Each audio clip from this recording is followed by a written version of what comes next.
Hello friends, welcome back to my new YouTube video. आज की video में हम डिस्कस करने वाले हैं other patterns of organization. So last video में मैंने डिस्कस किया था कि हमारे पास जनरल पैटर्न ऑफ ऑर्गेनाइजेशन क्या है, जिसमें हमने डिस्कस की थी सिमेट्री, ठीक है, और उसकी दो टाइप्स को। उसके अलावा हमने एसिमेट्री को भी डिस्कस किया था। सो ये हमारे पास जनरल पैटर्न थे ऑर्गेनाइजेशन के। आज हम बात करने वाले हैं कि उन जनरल पैटर्न के अलावा और कौन से पैटर्न होते हैं जिसके रिजल्ट पर ऑर्गेनाइजेशन की जाती है। तो ये हमारे पास तीन पैटर्न होते हैं। The first one is unicellular level organization, second one is diploblastic level of organization, the third one is triploblastic level of organization. अब देखिए, नाम से ही कुछ लग रहा होगा, यूनिसेलुलर, एक सेल की बात होगी। तो चले जी, हम देखते हैं सबसे पहले कि यूनिसेलुलर लेवल ऑफ ऑर्गेनाइजेशन में क्या होता है। तो यूनिसेलुलर का मतलब, यूनि मतलब होता है वन एंड सेलुलर मतलब होता है सेल। तो ऐसी बॉडी जो कि सिर्फ एक सेल के ऊपर कंसिस्ट करती है उसको हम यूनिसेलुलर बोलते हैं, और ये बात हमें स्टार्ट से पता है, ठीक है, साइंस स्टूडेंट्स को स्टार्ट से ही बताई जाती है। So body consist of single cell, और इसीलिए जिसकी ऑर्गेनाइजेशन होगी, क्योंकि एक ही सेल है तो यूनिसेलुलर लेवल पर इनकी ऑर्गेनाइजेशन होगी। प्रोवाइड्स फंक्शन ऑफ लोकोमोशन, ऐसी बॉडी जब लोकोमोशन कर सकती है, फूड जो है डाइजेशन करती है, वाटर इंटेक करती है, आयन को रेगुलेट भी करती है और इवन रिप्रोड्यूस भी करती है, ठीक है। और इसके अलावा जो है इसमें जो सेल्स का एसोसिएशन होता है वो बड़ा लूज किस्म का होता है, ठीक है, और इसके अंदर लिटिल इंटरडिपेंडेंस भी होती है इस ऑर्गेनाइजेशन के अंदर, ठीक है। Cells are special for reproduction के सेल्स जो है वो स्पेसिफिक होते हैं कि फलां सेल ने रिप्रोडक्शन परफॉर्म करना है, इस सेल ने न्यूट्रिटिव एक्टिविटी परफॉर्म करनी है, कुछ ने स्ट्रक्चरल फंक्शन परफॉर्म करने हैं। तो ये हमारे पास यूनिसेलुलर लेवल ऑफ ऑर्गेनाइजेशन होती है, जिसकी मैं आपको डायग्राम एक दिखा देती हूँ। यहाँ पर देखिए, ये आपको नजर आ रहा होगा कि ये गट रीजन है, ये सारा गट है। देन ये सबसे पहला जो है ये एंडोडर्म है, सबसे अंदर वाली। देन ये मेसोडर्म है और ये हमारे पास एक्टोडर्म है। तो ये हमारे पास डायग्राम जो है, ये बेसिकली डायग्राम जो है ये यूनिसेलुलर लेवल ऑफ ऑर्गेनाइजेशन की नहीं है, ये डिप्लोब्लास्टिक ऑर्गेनाइजेशन की डायग्राम है। ये एरो से मैंने इसको रिप्रेजेंट किया है। तो हम बात करते हैं सिर्फ यूनिसेलुलर के अंदर, क्योंकि एक ही सेल होता है तो उसके अंदर फर्दर डिटेल नहीं है। डिटेल में अगर हम देखेंगे तो हमारे पास डिप्लोब्लास्टिक ऑर्गेनाइजेशन है, जो कि यहाँ पर है। डिप्लोब्लास्टिक ऑर्गेनाइजेशन जो है basically it is the simplest tissue level organization. ये सिंपलेस्ट टिश्यू लेवल ऑर्गेनाइजेशन होती है बेटा। इसमें जो बॉडी पार्ट्स होते हैं उनको ऑर्गेनाइज किया जाता है, ठीक है, लेयर्स के अंदर, जो कि ड्राइव्ड होती हैं दो एम्ब्रियोनिक टिश्यू लेयर से। आपने देखा होगा कि जब एम्ब्रियोजेनेसिस होती है तो उसमें दो एम्ब्रियोनिक टिश्यू लेयर्स होती हैं। एक का फर्स्ट का नाम होता है एक्टोडर्म और सेकंड का नाम होता है एंडोडर्म। उन जो है टिश्यू लेयर से फर्दर लेयर्स ड्राइव्ड होती हैं, उनके अंदर बॉडी पार्ट्स को ऑर्गेनाइज किया जाता है, कवर अप किया जाता है। तो एक्टोडर्म की बात करें तो ये हमारे पास आउटर लेयर होती है, आउटर एम्ब्रियोनिक लेयर होती है। It gives rise to epidermis, ये हमारी बॉडी की स्किन जो है एपिडर्मिस उसको जो है वो बनाती है। The outer layer of the body wall, जो कि हमारी बॉडी वाल की ये आउटर लेयर होती है। सेकंड आता है एंडोडर्म। एंडोडर्म जो है it give rise to the gastrodermis, ये गैस्ट्रोडर्मिस बनाती है, वो टिश्यू जो कि गट कैविटी को लाइन करता है। इसलिए बोलते हैं dermis mean layer and gastro mean GIT, ठीक है। तो जीआईटी को लाइन करने वाले जो हमारे पास टिश्यू होता है उसको बोलेंगे गैस्ट्रोडर्मिस। तो एंडोडर्म से वो गैस्ट्रोडर्मिस बनती है। थर्ड हम बात करेंगे यहाँ पे मीजोग्लिया की। मीजोग्लिया बेसिकली क्या है, ये एक इंपॉर्टेंट टर्म है, आपको मालूम होना चाहिए एमसीक्यूज बेस पर, ठीक है। ये हमारे पास एंट्री टेस्ट के अंदर बहुत ज़्यादा पूछा जाता है, चाहे वो मेडिकल रिलेटेड एंट्री टेस्ट हो या फिर कोई भी आगे एमफिल पीआईडी वटएवर। तो ये एमसीक्यूज इंपॉर्टेंट है या फिर कोई कम्पिटिटिव एग्जाम हो। Between the epidermis and the gastrodermis is a non cellular layer called mesoglea. अब मैंने आपको बताया कि एक एपिडर्मिस थी जो कि एक्टोडर्म से ड्राइव्ड हुई थी, और एक थी हमारे पास गैस्ट्रोडर्मिस जो कि एंडोडर्म से ड्राइव्ड हुई थी। इन दोनों के दरमियान क्या होता है, एक नॉन सेलुलर लेयर प्रेजेंट होती है, ठीक है। यहाँ पे ये देखें कि ये एक्टोडर्म है तो ये एंडोडर्म है, तो ये दरमियान सेलुलर लेयर होती है, जिसको हम कहते हैं कि ये मीजोग्लिया है। कुछ ऑर्गेनिजम्स के अंदर, सम ऑर्गेनिजम्स सेल्स अगर इन द मीजोग्लिया, सेल्स जो है वो मीजोग्लिया के अंदर ही रहते हैं, और they are always derived from the ectoderm, लेकिन वो ड्राइव्ड एक्टो और एंडो से होते हैं। वहाँ से ड्राइव होने के बाद मीजोग्लिया के अंदर आके बैठ जाते हैं, ठीक है, कि अब जरूरत पड़ेगी तो यूज हो जाएंगे। तो cells in each tissue layer is interdependent functionally, और बस एक दूसरे से जो है इंटरडिपेंडेंट होते हैं, अपनी मर्जी का कुछ भी कर सकते हैं।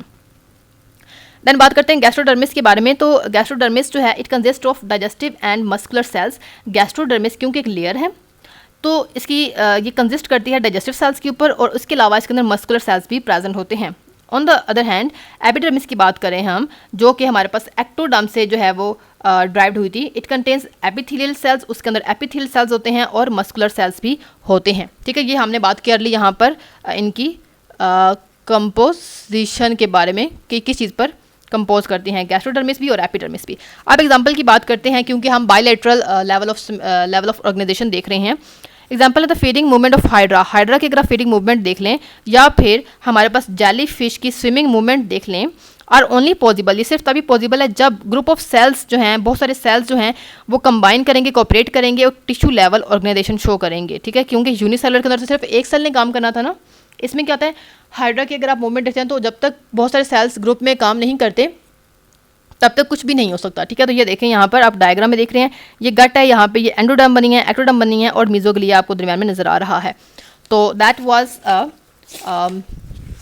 Second type of organization pattern. अब हम बात करते हैं थर्ड और लास्ट वन की, दो है जो है हमारे पास ट्रिप्लोब्लास्टिक ऑर्गेनाइजेशन। ट्रिप्लोब्लास्टिक ऑर्गेनाइजेशन थोड़ी सी कम्प्लेक्स होती है क्योंकि ये इंपॉर्टेंट होती है। इसके अंदर जो हैं टिश्यूज जो ड्राइव्ड होते हैं वो 3 एम्ब्रियोलॉजिकल लेयर से ड्राइव्ड होते हैं, जबकि मैंने बताया था डिप्लोब्लास्टिक के अंदर डिप्लो मीन होता है 2 एंड ट्रिप्लो मीन होता है 3। तो डिप्लोब्लास्टिक के अंदर 2 एम्ब्रियोनिक लेयर से ड्राइव्ड हुए थे और ट्रिप्लो के अंदर 3। वो 3 कौन से हैं, एक्टोडर्म, एंडोडर्म और मीजोडर्म। तो एक्टोडर्म जो है ये क्या बनाती है, हमारी बॉडी वॉल की आउटर लेयर बनाती है, यानी कि एपिडर्मिस, मैं आपको बता चुकी हूँ पहले ही, ठीक है। और एंडोडर्म जो है वो आपकी गट को लाइन करती है, ये भी हमने पिछली ऑर्गेनाइजेशन के अंदर डिस्कस कर लिया। तो इंपॉर्टेंट क्या है यहाँ पे, mesoderm. Mesoderm it is a third embryological layer. ये थर्ड एम्ब्रियोलॉजिकल लेयर होती है जो कि एक्टोडर्म और एंडोडर्म के दरमियान में सैंडविच हुई होती है। मतलब क्या, ये एक्टो है, ये एंडो है, ठीक है। इनके दरमियान क्या होगी, यहाँ पर समझो ये पॉइंटर जो है ये हमारे पास मीजोडर्म है, तो ये सैंडविच हो चुकी है दरमियान में, तो इसको बोलेंगे कि ये मीजोडर्म है। मीजोडर्म का काम क्या होता है, it give rise to supportive contractile and blood cells. ये क्या करती है, स्पोर्टिव कंट्रक्टाइल और ब्लड सेल्स जो हैं उनको बनाती है। उसके अलावा जो है इसमें ऑर्गन सिस्टम लेवल ऑर्गेनाइजेशन होती है, यानी कि ट्रिप्लोब्लास्टिक ऑर्गेनाइजेशन के अंदर ऑर्गन सिस्टम लेवल ऑर्गेनाइजेशन होती है, जबकि डिप्लोब्लास्टिक के अंदर हमने देखा था वहाँ पे टिश्यू लेवल थी, यहाँ पे ऑर्गन लेवल है।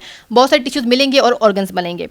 अब टिश्यूज आर ऑर्गेनाइज, ये टिश्यूज होते हैं ऑर्गेनाइज किए गए हैं ताकि ये सिस्टम्स बनाए जा सके जिनको ऑर्गन्स बोलते हैं, जैसे कि एक्सक्रीटरी सिस्टम है, नर्वस सिस्टम है, डाइजेस्टिव सिस्टम है, रिप्रोडक्टिव सिस्टम है, सर्कुलेटरी सिस्टम है यानी कि ब्लड सिस्टम, और भी बहुत सारे सिस्टम्स हैं जो बॉडी के अंदर बहुत सारे टिश्यूज़ के ग्रुप से कंबाइनेशन से बनते हैं। अब ट्रिप्लोब्लास्टिक एनिमल्स जो होते हैं इनको कुछ सेवरल सब ग्रुप्स के अंदर डिवाइड किया गया है ऑन द बेसिस ऑफ कि उनके बॉडी कैविटी है या फिर बॉडी कैविटी नहीं है। अब आप पूछेंगे कि बॉडी कैविटी क्या होती है। सो बॉडी कैविटी को हम डिफाइन करते हैं। बेसिकली बॉडी कैविटी एक बैलून की तरह होती है। It is a fluid filled space in which internal organs can be suspended and separated from the body wall. आपको मैं सिंपल बताऊं, आपकी टमी सिंपली क्या है, ठीक है। तो बॉडी कैविटी जो है एक ऐसी स्पेस होता है, एक ऐसा बैलून होता है जिसके अंदर जो है फ्लूइड भी होता है यानी कि पानी नमा चीज़ होती है, और आपकी बॉडी के इंपॉर्टेंट ऑर्गन्स भी उसके अंदर सस्पेंड किए होते हैं यानी कि लटके हुए होते हैं, ताकि आपकी बॉडी में प्रोटेक्शन प्रोवाइड की जा सके, स्पेस प्रोवाइड की जा सके। अब इस बॉडी कैविटी के फंक्शन क्या है, एडवांटेज क्या है। एडवांटेज ये हैं, क्या चीज़ें प्रोवाइड करती है ये body cavity, surface area for diffusion of gases, ज़्यादा से ज़्यादा सरफेस एरिया प्रोवाइड करती है ताकि डिफ्यूजन ज़्यादा से ज़्यादा हो। ऑर्गन्स की डेवलपमेंट के लिए स्पेस प्रोवाइड करती है, स्टोरेज के लिए ज़्यादा से एरिया प्रोवाइड करती है, और हाइड्रोस्टैटिक स्केलेटन के एज एक्ट करती है यानी कि चीज़ों को टूटने से बचाती है और बॉडी साइज़ को इंक्रीज़ करती है। ये बेसिकली फंक्शन है जो कि बॉडी कैविटी परफॉर्म करती है, जिसकी वजह से बॉडी कैविटी बहुत ही ज़्यादा इंपॉर्टेंट होती है।